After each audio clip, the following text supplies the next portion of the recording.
بسم اللہ الرحمن الرحیم۔ معزز خواتین و حضرات، السلام علیکم ورحمۃ اللہ وبرکاتہ۔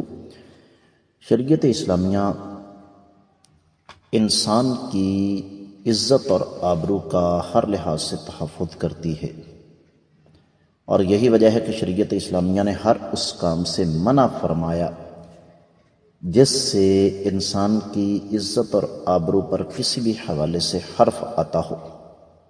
میں یہ باتیں آپ کے سامنے اس لیے کر رہا ہوں کہ جو باب آج ہم شروع کر رہے ہیں یہ بنیادی طور پر لونڈی کے حوالے سے ہے۔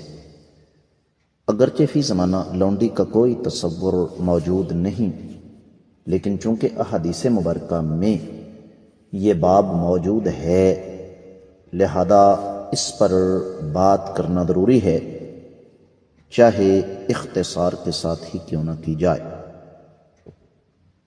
موضوع یہ ہے کہ کوئی شخص اگر لونڈی خریدتا ہے اور اس کو پتہ چل جاتا ہے کہ اس لونڈی کے ساتھ اس کے سابقہ مالک کے تعلقات تھے، میں نے جیسے عرض کیا کہ آج کل تو اس کا تصور نہیں، تو شریعت اسلامیہ اس لونڈی خریدنے والے کو پابند کر دیتی ہے کہ جب تک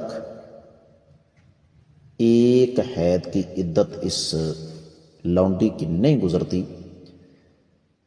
تم اسے دنیا جہان کے باقی کام تو کروا سکتے ہو، خدمت کروا سکتے ہو، جس مقصد کے لیے تم نے خریدا ہے وہ کام تو کروا سکتے ہو، لیکن اس سے مالک اور لونڈی والا ازواجی تعلق قائم نہیں کر سکتے، اور اس کی وجہ ہے، اور وجہ یہ ہے کہ کسی بھی قیمت پر شریعت یہ نہیں چاہتی کہ انسانی نسب جو ہے اس میں فرق آئے۔